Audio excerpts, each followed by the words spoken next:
Donc là, c'est le bilan du lundi 25 mars. Donc, là, il y avait pas grand-chose sur les nouvelles économiques.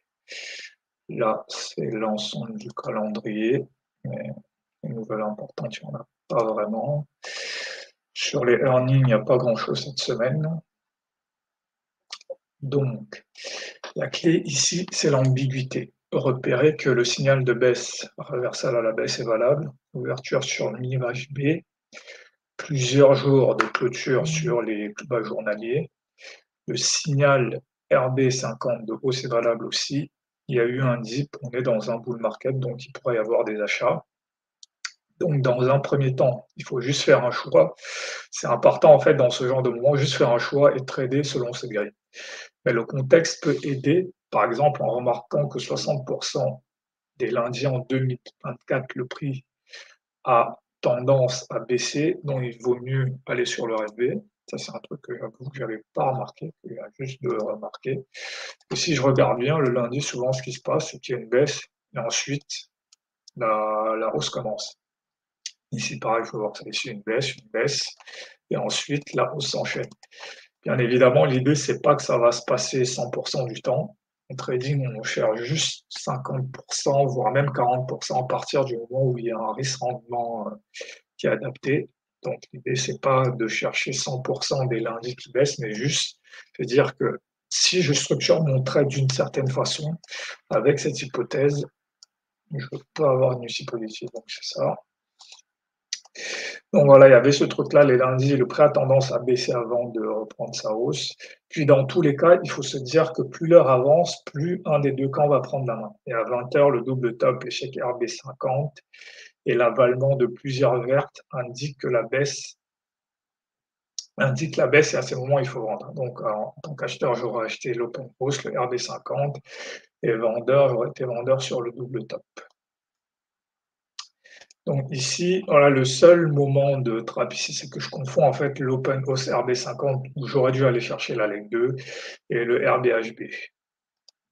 Non, après, les grilles au début, ça aurait été, voilà, on ouvre sur au BJP, donc il peut y avoir une hausse et il y a le fait que quand on ouvre sur l'IBHB, il peut y avoir une baisse. Donc, voilà. Donc déjà, dès l'ouverture, c'était ambigu.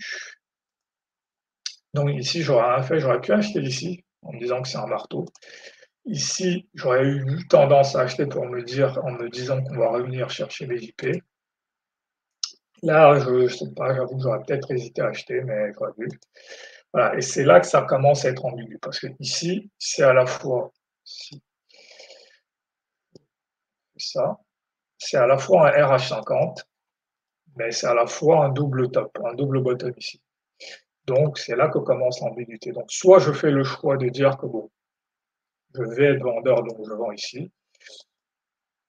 Ici, pareil, même problème, c'est que ici, c'est un RH50, si je me place ici. Voilà, c'est ça l'ambiguïté en fait.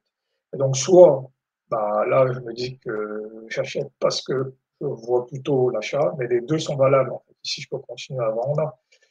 Ici, je peux continuer à acheter. Là, je peux vendre. Ici, je peux acheter.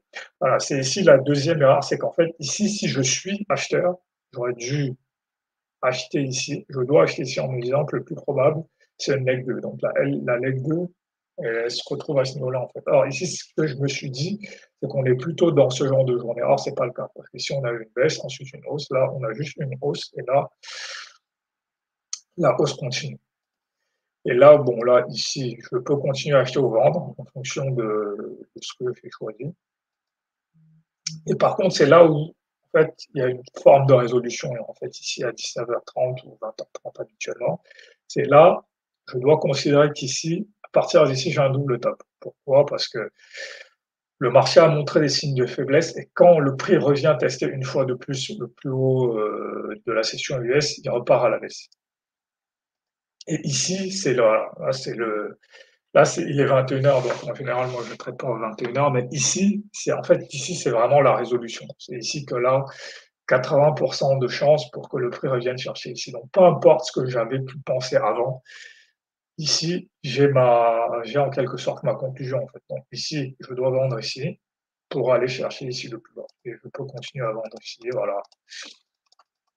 Mais comme je ne traite pas à 21 h, mais voilà, pour dire que voilà, pour me rappeler que même dans ces journées d'ambiguïté, il y a un moment donné où il y a une conclusion. La difficulté ici, c'est juste si je me suis pris des SL, par exemple, ici, à l'achat, c'est de me retourner ici. Si je vois même que si j'étais rentré ici à la vente, bah, ici, par exemple, le plus haut ici, c'est à 28, le plus haut ici, c'est à 29, donc mes SL n'auraient même pas été touchés, en fait. C'est juste que il aurait fallu, par exemple, si j'avais vendu ici et si j'avais vendu ici, attendre, quasiment 4 heures avant la conclusion, et c'est ça qui est difficile, en fait, dans ce genre de journée, c'est cette attente. Après, bah, sur le Dow, il se passe pas grand-chose. Le Nasdaq, c'est à peu près le même mouvement que le S&P. Donc voilà, sur cette journée, vraiment l'ambiguïté et se rappeler que, bah, à un moment, il y a une conclusion.